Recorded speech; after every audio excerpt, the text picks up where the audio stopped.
Dar inicio, hermanos, con nuestro estudio de Primera de Tesalonicenses, capítulo 4. Ya vamos más avanzados, estamos a nada de terminar, pero vamos a orar rápidamente. Yo sé que ya oramos, pero hay que orar por todo, ¿verdad? Señor, muchas gracias, Padre bendito, gracias por este tiempo, Señor, que nos permitiste estar en comunión con nuestros hermanos, Señor, por medio, pues, de la oración, Señor, y por este medio, Señor, de Zoom. Gracias por los que se conectan, Señor, y por cada una de las necesidades, Señor, que fueron presentadas, porque sabemos, Señor, que solo a ti podemos acudir, Señor, porque tú eres nuestro ayudador, Señor. Tú eres el que nos ayuda, el que nos sustenta, Padre. Gracias, Señor, porque podemos ir confiadamente. Te pido por este estudio, Señor, que sea tu palabra, Señor, revelada, sea tu Espíritu Santo, Señor, enseñándonos, Padre, tu palabra, Señor, lo que tú nos quieres decir en esta noche a través de esta carta, Señor, de los tesalonicenses, Padre. En el nombre de Jesús, Señor, muchas gracias por cada uno de mis hermanos conectados, Señor, y por todas las personas, Señor, que verán posteriormente, Señor, este video, Padre. En el nombre de Jesús, amén. Bueno, hermanitos, vamos a dar inicio con el capítulo 4. Me voy a ir leyendo de 2 versículos en 2 versículos. Dice el encabezado, la vida que agrada a Dios. Versículo 1. Por lo demás, hermanos, os rogamos y exhortamos en el Señor Jesús, que de la manera que aprendisteis de nosotros, como os conviene conduciros y agradar a Dios, así abundéis más y más. Porque ya sabéis qué instrucciones os dimos por el Señor Jesús. El Evangelio, hermanos, como lo vemos en este pasaje, el evangelio que dice Pablo que les enseñó, porque dice, así como aprendiste de nosotros, o sea, la manera en que Pablo, Timoteo y Silas compartieron el evangelio con estos hermanos de tesalonicenses, ellos enseñaban una nueva ley. Ellos enseñaban una nueva conducta de vida, de una nueva vida. ¿Por qué? Porque cuando ellos recibieron el evangelio, cuando creyeron en Jesús, obviamente ellos fueron llamados a vivir una vida diferente a cómo se vivían en ese tiempo y en ese lugar, ¿no? Ya hablamos sobre muchas culturas que había en ese lugar y mucha idolatría, y Pablo menciona en capítulos anteriores sobre que habían dejado a sus ídolos porque había mucha idolatría. Pero entonces, Pablo dice que fueron llamados así como aprendisteis de nosotros, o sea, como Pablo les enseñó que debían vivir. Ajá. Algo que tenía Pablo, por ejemplo, es que, y que nos enseña a nosotros, y debemos aprender esto, es que cuando ellos predicaban la palabra, hermanos, no solo la predicaban y, ay, pues a ver allá fulanito si creyó, pues ya él y Dios, sino que Pablo estaba pendiente en hacer cumplir esta nueva ley que ellos enseñaban de Cristo en aquellos que recibían el evangelio. Era importante que ellos se siguieran instruyendo y enseñando, pero ¿qué cosas, hermanos? ¿Qué eran las cosas que tenían que enseñar además del mensaje del evangelio de Cristo? ¿Qué era esa nueva ley? ¿En qué consistía? Recordemos un mandamiento que dio Jesús. Jesús en Mateo 28:19, vamos rápidamente a esa cita, hermanos. Dijo, Jesús se acercó y les habló diciendo, toda potestad me es dada en el cielo y en la tierra. Por tanto, id y haced discípulos a todas las naciones, bautizándolos en el nombre del Padre y del Hijo y del Espíritu Santo. 20. Enseñándoles que guarden todas las cosas que os he mandado. Y he aquí yo estoy con vosotros todos los días hasta el fin del mundo. Amén. Fíjense cómo dice que esto es un mandato y todos lo conocemos, el gran mandamiento, ir y hacer discípulos. Entonces, cuando decimos el gran mandamiento, esto estamos hablando que es una ley. Hay una ley que obedece este mandamiento. Ajá. Entonces, Pablo había seguido este orden, este mandato que dio Jesús de ir a las naciones y predicar el evangelio y enseñarles las cosas que Jesús les dijo que debían enseñarles. ¿Y qué es lo que Jesús nos enseñó? Nos enseñó una conducta, nos enseñó una conducta de vida, una forma de vivir. Ajá. Recordemos que su ejemplo en todas las cosas que él hacía, o sea, en ese testimonio es un ejemplo para nosotros. Jesús es nuestro ejemplo a seguir. Y entonces Pablo había seguido este orden divino y había hecho discípulos en Tesalónica, en otros lugares, pero ahorita estamos hablando de Tesalónica. Y les había enseñado entonces a caminar y agradar a Dios. No solo les dio el mensaje del evangelio, les enseñaba cómo debían de vivir para vivir una vida que agrada a Dios, como dice el encabezado. Pablo no dudaba entonces de que los hombres que se habían convertido del paganismo, de la idolatría, no dudaba de eso, pero a pesar de haber dejado todas esas costumbres y usos de su tiempo y de su sociedad, ellos necesitaban que se les enseñara sobre la vida que agrada a Dios. Ahora, esta información sobre el tipo de vida que agrada a Dios recae sobre nuestras conciencias. Pablo les enseñaba sobre su conciencia. Pablo enseña las conciencias de estos hombres de Tesalónica. No había duda que su testimonio, porque lo habíamos dicho, ¿no? Su testimonio era que habían creído. Incluso eran hermanos que se mantenían firmes en la fe a pesar de las circunstancias. Pero entonces, ¿por qué Pablo toca este tema?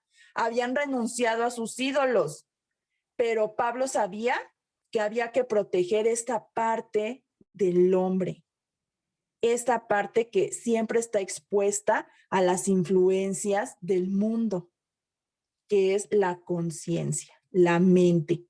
Entonces, Pablo les está enseñando sobre esta parte. Ajá. Recordemos entonces que es estas costumbres que en ese tiempo vivían, pues ellos tenían pues costumbres paganas, ¿no? Mundanas, los griegos, los romanos, que eran las culturas que influían en Tesalónica. Pero entonces, cuando Pablo habla de una nueva forma de vida, una forma, dice, por medio del Señor Jesús, dice el versículo 2, dice, porque ya sabéis qué instrucciones os dimos por el Señor Jesús. Entonces, sin el conocimiento de Jesús, no tendríamos una concepción adecuada de esta vida que agrada a Dios. Pero esta nueva forma de vida se nos enseña a través de los evangelios. ¿Por qué de los evangelios? Podemos decir de toda la palabra. Bueno, de los evangelios, porque todos hablan sobre Jesús. Y entonces esta nueva forma de vida, Pablo nos quiere enseñar que se apega al modelo de Cristo, de cómo fue Cristo cuando estuvo sobre la tierra. Ajá. Entonces, Jesús cumple cuando estuvo en la tierra todos estos requisitos. Entonces, Él nos deja un ejemplo y dice, síganme, sigan mi ejemplo. Ajá. Entonces, aquí Pablo hace la mención de Jesús y es una mención muy peculiar en este versículo 2, ¿no? O sea, muestra que Pablo usó las palabras y el ejemplo, pues, del maestro, de Jesucristo, como base para su enseñanza moral. Entonces, no solo Pablo les predicaba el evangelio, les instruía, les enseñaba en esta parte de la vida. Ajá. Entonces, la mente de Cristo en la norma, les enseñaba la mente de Cristo en esta norma para la conciencia cristiana. Las palabras de Jesús aún mantienen su autoridad, todavía escudriñan nuestros corazones y nos muestran todas las cosas. O sea, aún nos abren puertas de justicia que nos someten a nuevos territorios sobre Dios. Las palabras de Jesús, el ejemplo de Jesús, las acciones de Jesús aún tienen autoridad sobre nosotros. Y entonces sabemos la necesidad, y Pablo sabía de esta necesidad y decía, les pido que abundéis más y más. O sea, sabemos la necesidad que hay de abundar cada vez más en la obediencia a Dios. Ajá. Por tanto, no debemos ignorar esta parte que es en la iglesia. Pablo le estaba hablando a una comunidad, a una iglesia formada ya como tal en Tesalónica. Entonces, no debemos ignorar que es en la iglesia donde más podemos mantener esta norma, esta línea de conducta moral, y alcanzarla, viviendo en comunidad y en comunión con nuestros hermanos como una iglesia, como parte del cuerpo de Cristo. Ahora dice Primera de Tesalonicenses 4, versículo 3. Pues la voluntad de Dios es vuestra santificación, que os apartéis de fornicación. O sea, porque esto, dice Pablo, es la voluntad de Dios, tu santificación. Recordemos que la palabra santo significa apartado. Entonces, Dios nos ha apartado, pero ¿de dónde? ¿O de qué nos aparta Dios? ¿Para qué nos aparta Dios? Tú apartas algo, lo quitas, donde hay muchas cosas, tú lo quitas y lo apartas. ¿De qué nos aparta Dios? ¿De qué quiere Dios que nos apartemos? Pues que nos apartemos del mundo que nos contamina. Para que seamos de Él, de Dios, y vivamos para Él y en Él, o sea, ser uno con la voluntad de Dios. Eso es santificación. Entonces, ninguna voluntad humana trabaja sin Dios para este fin de la santidad. Ninguna voluntad humana sin Dios no busca la santidad. Entonces, mientras no reconozcamos la voluntad de Dios como nuestra regla y apoyo de vida, esto es entonces nuestra voluntad es carnal. O sea, mientras nosotros no nos adecuemos a Dios, a la mente de Dios, a lo que Dios quiere, entonces lo único que está moviendo nuestra vida es una voluntad carnal, mundana. ¿Por qué? Porque nuestra voluntad carnal, nuestra voluntad por sí misma no nos aparta del mundo. Esto sucede cuando tenemos el conocimiento de Jesús, en lo que nos lleva a la santificación a través del Espíritu Santo. Sin esa voluntad, si no, nuestra propia voluntad por sí misma no nos aparta del mundo y por lo tanto es una voluntad pecaminosa. Pero la voluntad de Dios, a lo que Pablo está llamando a que nos sometamos, es la salvación de la voluntad humana, porque la voluntad de Dios no es solo una ley a la que nos debemos de conformar, sino que es el único y gran y eficaz poder moral que nos lleva a una alianza y relación con Dios. Si nos dedicamos a la obra de la santificación, Dios está de nuestro lado. Él obra con nosotros porque dice que esta es su voluntad. Dice que la voluntad de Dios es nuestra santificación. Entonces, si nosotros nos dedicamos a esto, a la santificación, Dios está de nuestro lado. Siempre va a estar de nuestro lado porque esa es su voluntad. Ahora dice capítulo 4, versículo 4 y 5. Que cada uno de vosotros sepa tener su propia esposa en santidad y honor, no en pasión de concupiscencia, como los gentiles que no conocen a Dios. Pablo contrasta entonces aquí nuestra santificación con la impureza y el paganismo. Y esto, la impureza y el paganismo, o sea, por encima de otros pecados, era muy característico de los gentiles que no conocían a Dios. Y entonces esto se derivaba en actos inmorales y como fornicación, otra y otras actividades, ¿no? Que eran inmorales. Y entonces no es una exageración decir que el mundo pagano no tenía conciencia, no había conciencia. Y entonces se había borrado en todo sentido esta diferencia entre el bien y el mal. Fíjense, hermanos, ¿cómo menciona aquí Pablo la impureza? Cuando uno se asesinaban, por ejemplo, cuando mataban a alguien, era un castigo que la ley, o sea, era algo que la ley castigaba. Decían, no es que esa persona cometió asesinato. Pero, pero en esta cultura, por ejemplo, de Grecia, ¿no? Romana, el cometer actos de inmoralidad sexual para ellos era muy normal. Según su cultura, esto era normal para ellos, no era algo que se castigara, que dijeras, ay, estás cometiendo adulterio, fornicación, te voy a meter a la cárcel. No, era algo normal.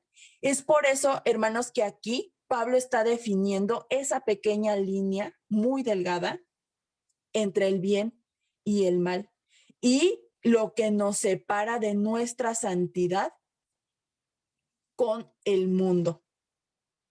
Aquí se marca esta línea, ajá, y es una línea bien delgada, porque hoy en día, hermanos, en nuestra sociedad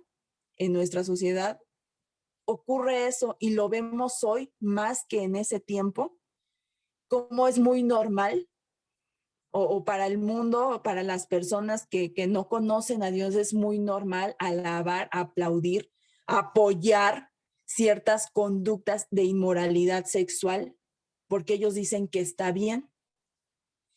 Y entonces ahí entra nosotros como cristianos, como hijos de Dios, qué papel debemos desempeñar ante esas posturas que la cultura, que la multitud apoya y aplaude.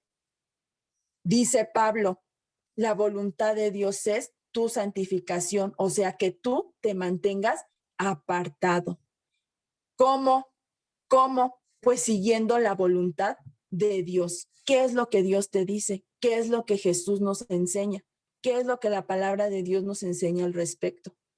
Esa es la pauta que debe de regir nuestra moralidad, lo que Dios nos enseña.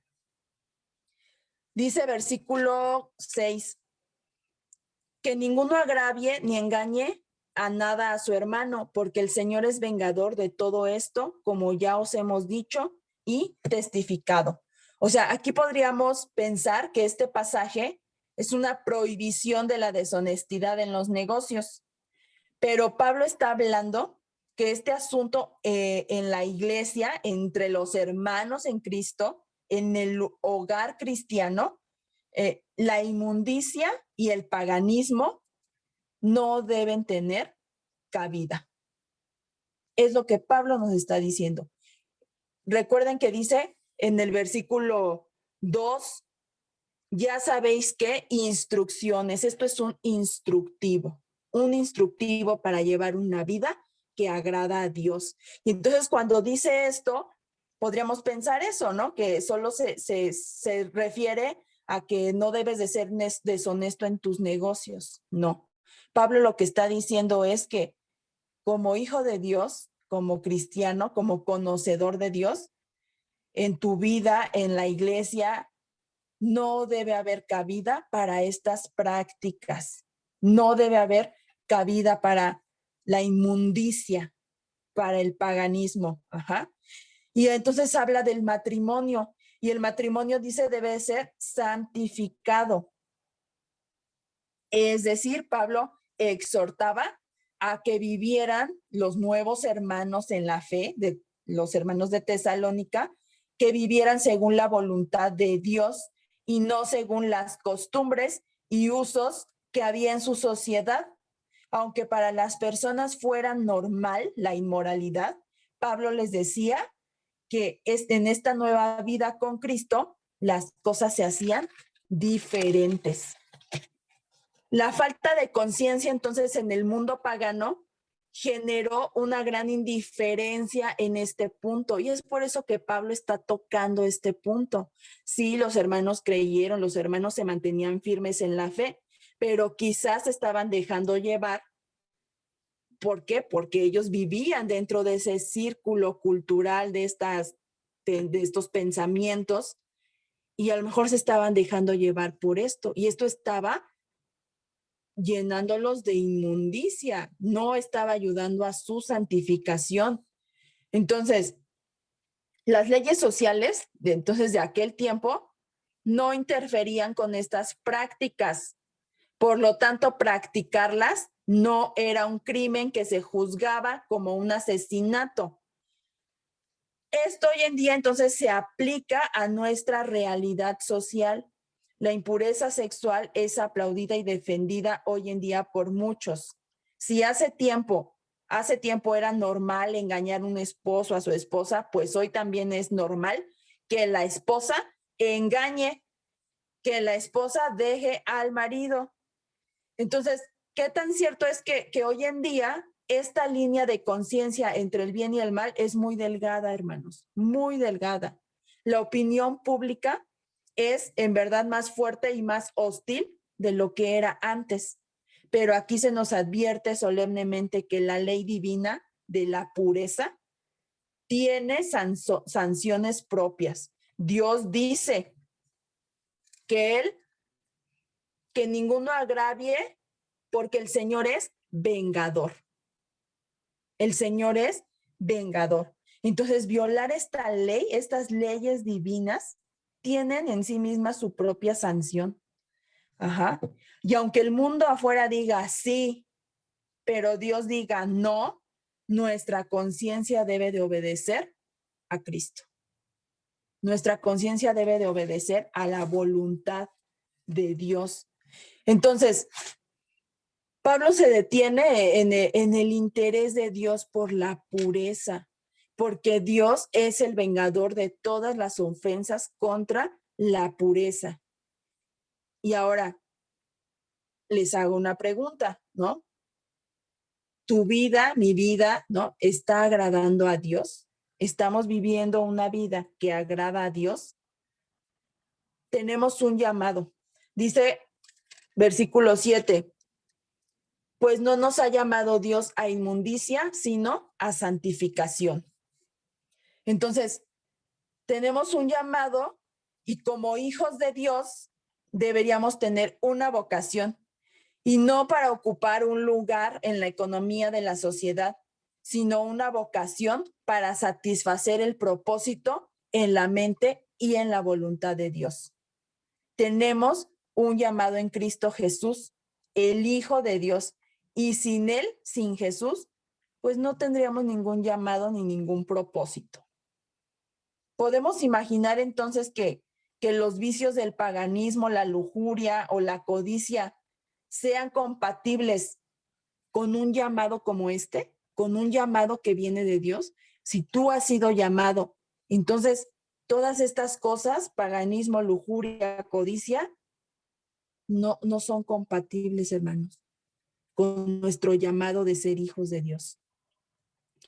Entonces, es Dios quien nos ha llamado y por eso nos ha llamado a ser santos y a huir de todo lo que es inmundo y pagano.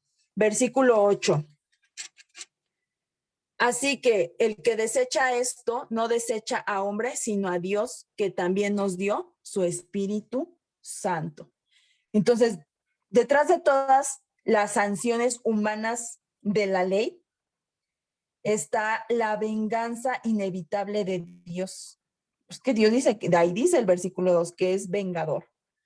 Pero Dios nos recuerda también, hermanos, que Él no está contra nosotros, sino que Dios está de nuestro lado. Él es santo y vengador de todas estas cosas, pero también Él es el Dios de nuestra salvación. Y dice entonces, Él está de nuestro lado porque su voluntad es que nosotros seamos santos. Ajá. Entonces, es nuestra santificación lo que Él desea y no se aleja de nosotros, sino que Él pone a su Espíritu Santo. Y aquí menciona el Espíritu Santo en nuestros corazones. Y Él pone su propia fuerza a nuestro alcance para que cuando nosotros no podamos, acudamos a Él y Él siempre está dispuesto a ayudarnos. Ahora dice, voy a leer del 9 al 12 ya de corrido, pero acerca del amor fraternal no tenéis necesidad de que os escriba, porque vosotros mismos habéis aprendido de Dios que os améis unos a otros. Y también lo hacéis así con todos los hermanos que están por toda Macedonia, pero os rogamos, hermanos, que abundéis en ello más y más, y que procuréis tener tranquilidad y ocuparos en vuestros negocios y trabajar con vuestras manos de la manera que os hemos mandado, a fin de que os conduzcáis honradamente para con los de afuera y no tengáis necesidad de nada. Entonces aquí el tema es el amor, ¿no? Todo creyente debe tener amor por los hermanos y es algo que ya hemos estado estudiando antes, incluso en Romanos toca esta parte del amor. En Gálatas 5:22, Pablo enseña que el fruto del Espíritu Santo, es el amor. Entonces, después de hablar del Espíritu, Pablo habla del amor fraternal. Una marca distintiva de un hijo de Dios es el amor. Estos hermanos de Tesalónica amaban a sus hermanos en la fe, pero Pablo les dice, pueden mejorar. Por eso dice, les pido que abundéis más y más. Los exhorta entonces a tener tranquilidad, y tener tranquilidad en tu vida es algo que se nota en tu manera de hablar y actuar. Este mandato seguramente era aplicable en la forma de dirigirse los hermanos a otras personas. Si tú tienes tranquilidad en tu corazón, seguramente será difícil que tengas conflictos en tu vida con alguien más. Y luego les dice que se ocupen de sus negocios, o sea, cada uno atienda sus responsabilidades en lugar de estar hurgando en la vida y en las acciones de los demás. Luego les dice que os conduzcáis honradamente. Esto es una conducta que definitivamente los cristianos deberíamos adoptar y tener, ¿no? En nuestra vida y andar diario debería de ser honesto ante Dios y ante los demás. Todos nuestros tratos con los demás entonces tendrían que ser escrupulosamente honestos y transparentes. Porque esto, hermanos, es la vida que agrada a Dios. Y bueno, doy paso a la palabra a mi hermano Jorge.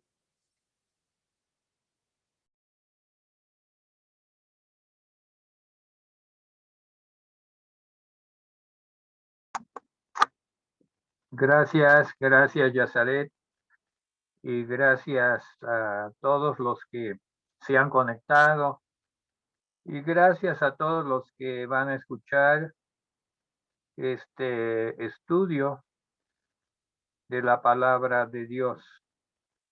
Realmente nos está verdaderamente tocando las más profundas fibras de nuestro ser. Todo lo que nos enseña la palabra, no hay lugar para que le saquemos la vuelta o que le demos otra interpretación. Habrá quien quiera interpretar de otra manera lo que es tan claro aquí en la palabra, pero no hay lugar. Y estamos para presentar defensa, como dice la misma palabra de Dios, presentar defensa ante el mundo de la palabra de Dios. Para empezar el tema, el subtema que voy a dar yo, vamos a 1 Corintios 15, del 50 al 58. 1 Corintios 15, versículos 50 al 58. Dice así: Amén. Dice, pero os digo, hermanos, que la carne y la sangre no pueden heredar el reino de Dios, ni la corrupción hereda la incorrupción. He aquí os digo un misterio. No todos dormiremos, pero todos seremos transformados.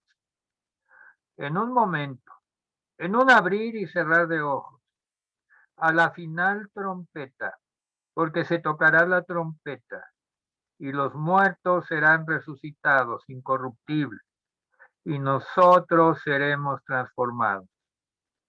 Porque es necesario que esto corruptible se vista de incorrupción, y esto mortal se vista de inmortalidad.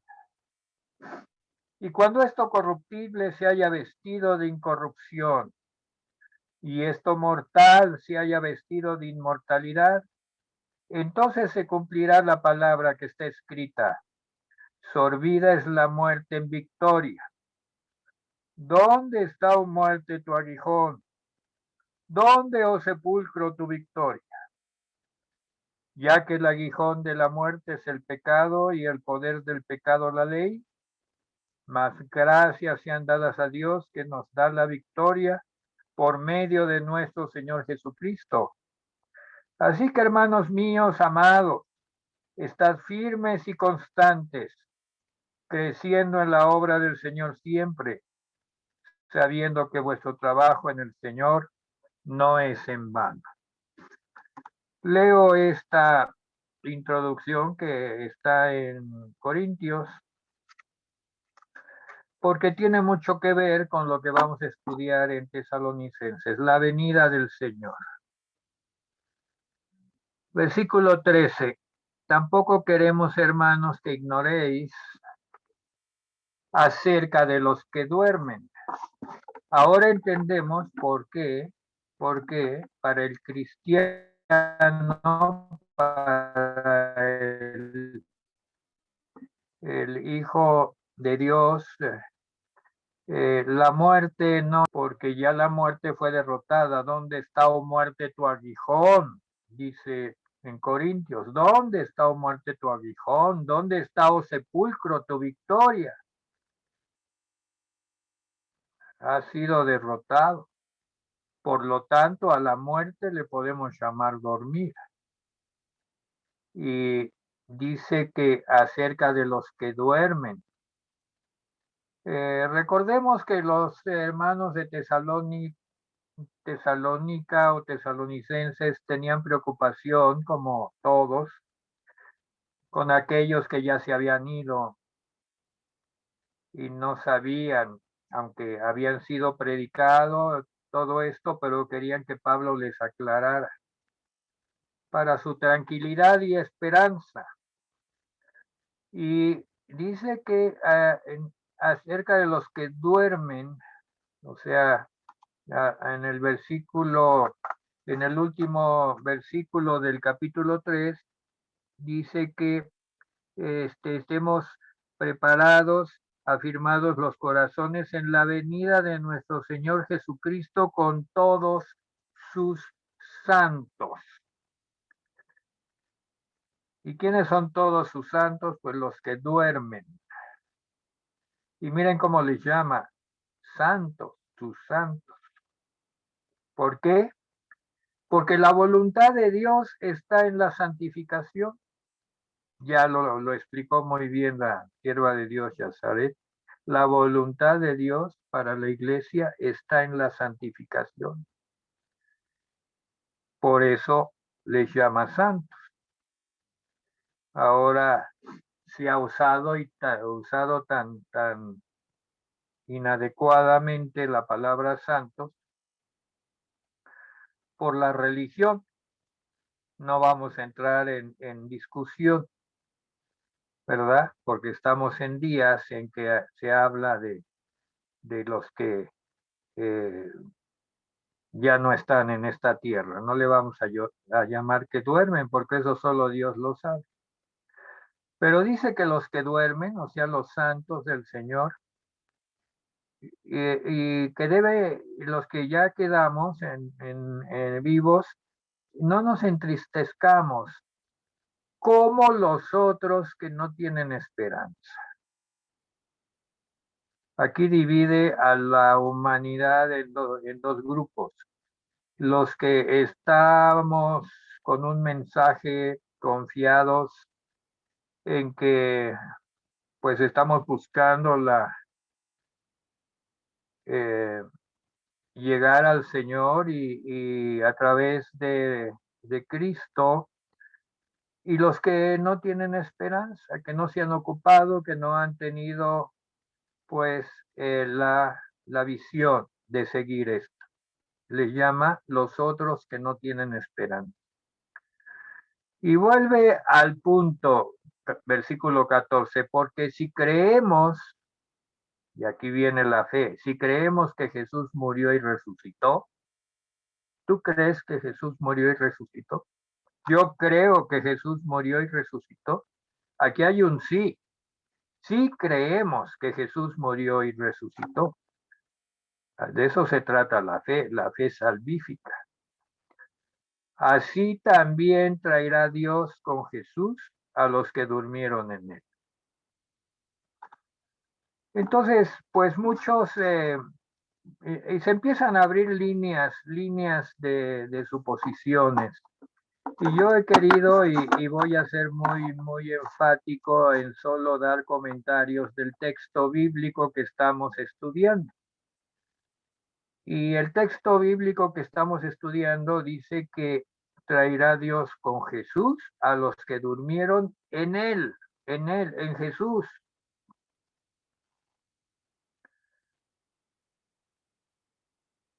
La muerte fue vencida, el aguijón de la muerte por causa de la muerte de Jesús en victoria.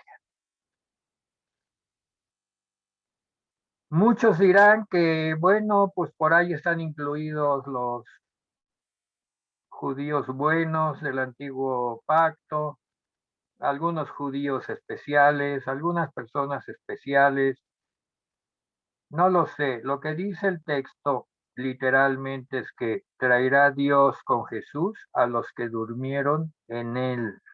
No voy a abundar más, estoy solamente leyendo el texto bíblico. Y vean qué importante es ajustarse al texto bíblico y no empezar a hacer elucubraciones o dilucidar lo que yo creo que son los que traerá Dios con Jesús, va a traer a no sé cuántas personas.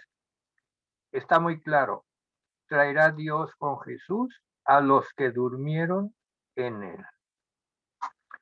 Versículo 15, por lo cual os decimos esto en palabra del Señor. Nosotros que habremos vivido, que habremos quedado hasta la venida del Señor, y se incluía Pablo porque pues así tenía que ser, él estaba vivo, no precederemos a los que durmieron. ¿Y de dónde saca Pablo esto que dice palabra del Señor? Esta revelación no está en el Antiguo Testamento. Es difícil encontrarla. Sin embargo, hay dos citas en el Nuevo Testamento. Vamos a 2 Corintios 12:1. Regresamos a Corintios para saber de dónde Pablo tuvo esta revelación. Es 2 Corintios 12:1.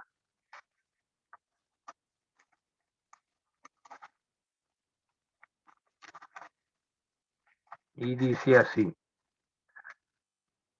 ciertamente no me conviene gloriarme, pero vendré a las visiones y a las revelaciones del Señor. Pablo tuvo revelaciones del Señor, y eso es lo que nos está él narrando. Él tuvo la revelación de que esto iba a suceder. Está apoyado en el Evangelio, como también lo mencionó Yazaret. Vamos a Juan 5, del 24 al 29. Juan 5, del 24 al 29.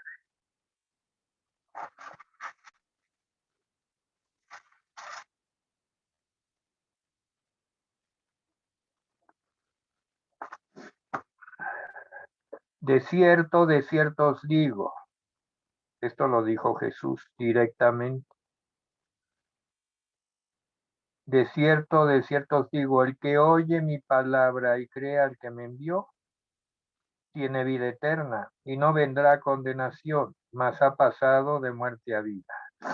De cierto os digo, viene la hora, y ahora es, cuando los muertos oirán la voz del Hijo de Dios, y los que la oyeren vivirán.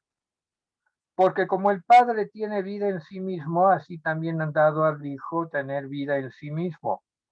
Y también le dio autoridad de hacer juicio por cuanto es el Hijo del Hombre. No os maravilléis de esto, porque vendrá hora cuando todos los que están en los sepulcros oirán su voz, y los que hicieron lo bueno saldrán a resurrección de vida, mas lo que hicieron lo malo a resurrección de condenación. Hay una prueba indubitable de aquellos que serán levantados. Oirán la voz del Hijo de Dios y la reconocerán, y es por eso que serán levantados. Todo nuestro entrenamiento en nuestra vida, en el tiempo que el Señor nos da de vida, es para aprender a escuchar la voz de Dios, del Hijo de Dios. En la reunión de oración hubo un apartado especial en donde se oró de una manera especial para que la iglesia permaneciera ante la presencia del Señor. También se oró que no se desanimaran y que no se alejaran, porque en la venida del Señor el que oye la voz, ese es el elegido. Oirán la voz del Hijo de Dios. Y los que no, pues esos se esperarán a la resurrección de condenación, a la segunda resurrección. Versículo 16. Porque el Señor mismo, con voz de mando, esta voz de mando está tipificada en una voz de autoridad. Acabamos de leer Juan 5, la voz del Hijo de Dios. Por medio de la voz del Hijo de Dios,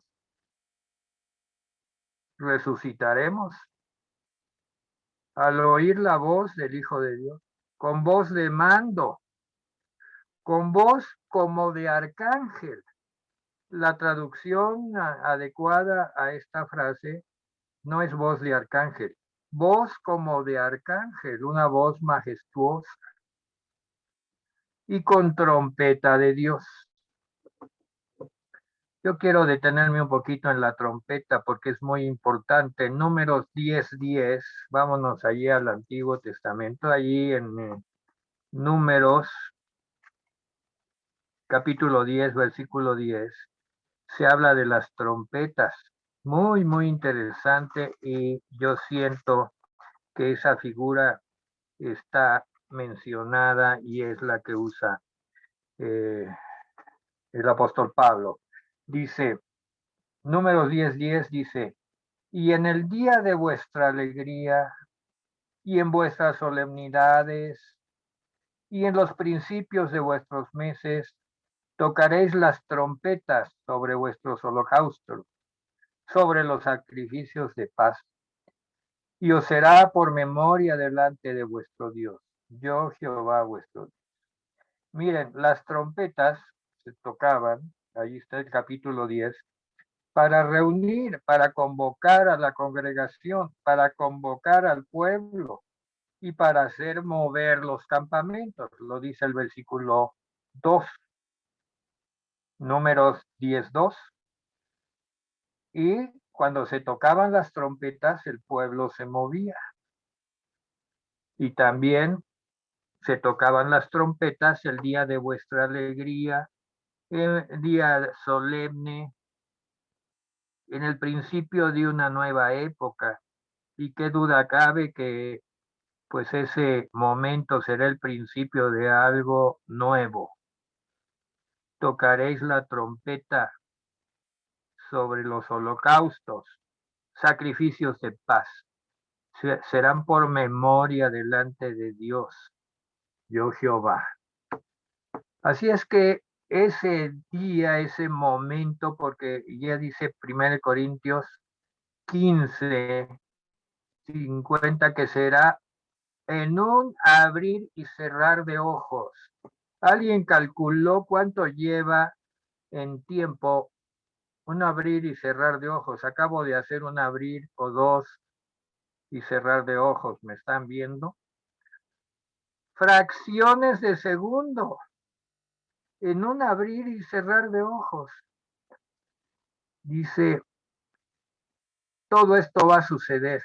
La voz de mando del Señor llamando a su pueblo, una majestuosa voz como de arcángel, y las trompetas a reunión y a gozo y a conmemoración, y los muertos en Cristo, voy a repetir 3 veces, los muertos en Cristo resucitarán primero.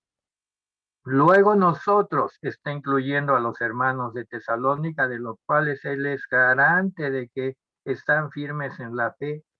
Los que vivimos, los que hayamos quedado, seremos arrebatados. Arrebatados es una palabra griega que significa arpazo. Arpazo. Arpazo es de repente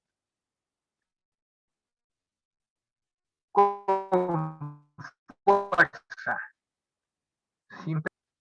En ese abrir y cerrar de ojos, arrebatados los que vivimos, los que hayamos quedado, arrebatados, arpazo, de repente y con fuerza.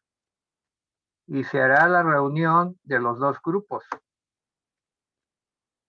juntamente con ellos en las nubes para recibir al Señor en el aire. Aquí se trata del aire atmosférico, el segundo cielo.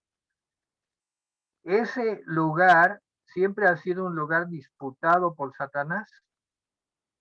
Sin embargo, el poder de Cristo se manifestará sometiendo a Satanás, que ya ha sido vencido en ese gran éxodo, segundo éxodo del pueblo, para cruzar el espacio y llegar al destino al cual vamos.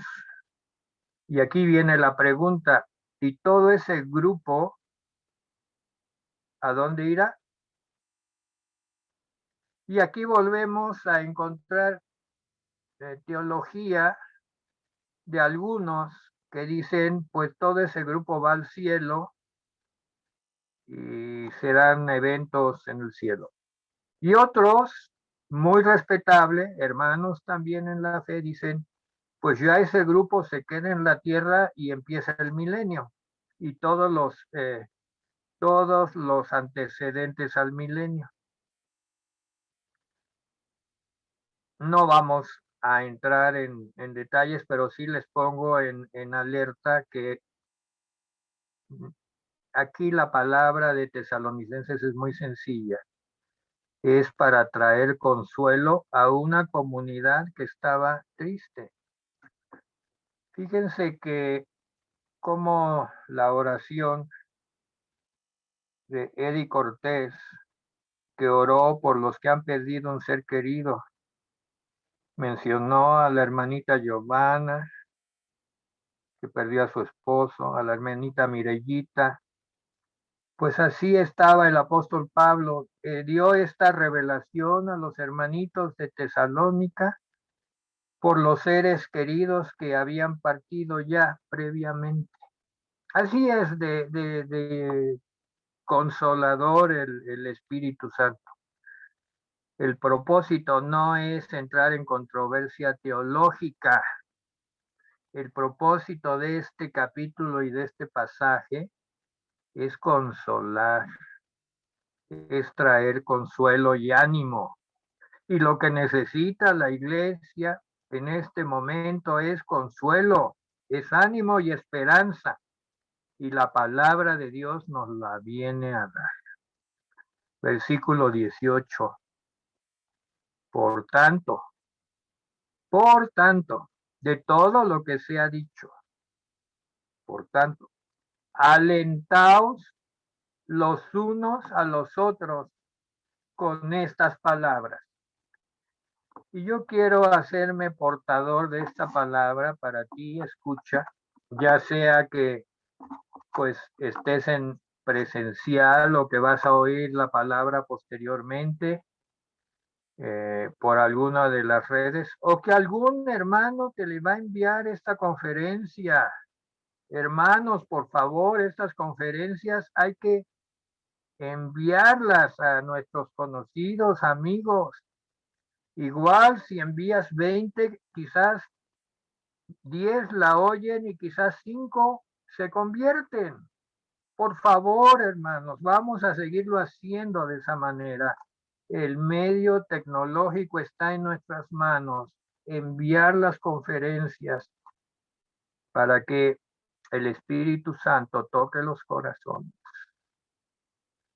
Es tiempo de predicar la palabra. Hay tanta palabra que está allí en las redes y tanta vanidad y tanta mundanalidad y tanta inmundicia que los cristianos debemos usar las redes para santificación.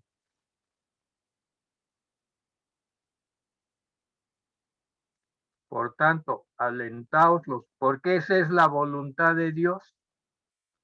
Por tanto, alentaos los unos a los otros con estas palabras. Aquí no menciona la tribulación o la gran tribulación o más adelante lo hace, pero aquí termina el capítulo con esperanza, con aliento. Cobremos ánimo, tengamos fe y esperanza. Vamos a orar, vamos a terminar con una oración.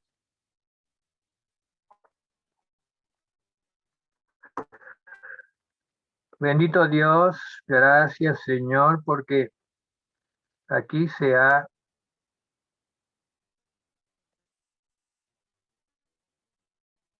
establecido, versículo 14.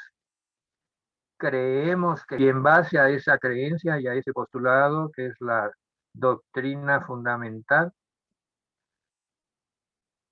también traerá Dios con Jesús a los que durmieron en él y a los que quedemos, seremos arrebatados como una zarpazo, violentamente, de repente y con fuerza,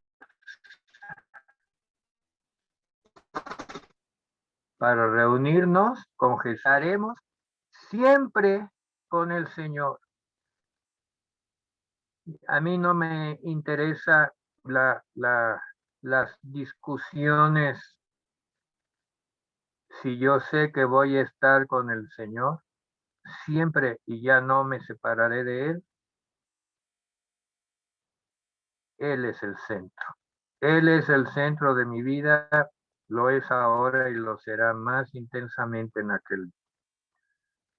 Gracias, Señor, y aquellos que quieren en su corazón abrir su corazón para que Cristo entre y sea edificado, porque la palabra de Dios dice que el que confiese que Jesús es el Señor y que murió y resucitó por el poder de Dios, y crea en su corazón y se arrepienta de su erróneo proceder hasta este momento, será salvo y podrá ser edificado por la palabra, por la fe. Hazlo, haz esta decisión, toma esta decisión hoy. Es la oportunidad que te da el Señor. Te damos gracias, Padre, por este momento y por este sentimiento que tenemos que el Espíritu Santo está en medio y entre nosotros, revelando a Jesucristo y el amor del Padre y su dirección poderosa, edificando el reino de Dios. Gracias por esta noche que todavía continúa con lectura de tu palabra. Más adelante fortalece a la iglesia y renuévale, Señor, su visión. Fortalece a los pastores y líderes en el nombre de Jesús. Amén. Hemos terminado el estudio. Abrazamos. Deseamos un buen tiempo. Gracias, pastor. En las manos del Señor y tengamos paz. Amén. Alentándonos con estas palabras. Buenas noches. Amén. Gracias, pastor David. Buenas noches. Gracias, Buenas pastor. noches, bendiciones. Muchas gracias, pastor. Gracias, pastor. Gracias, a Dios los bendiga. Gracias, Yazaret. Bye.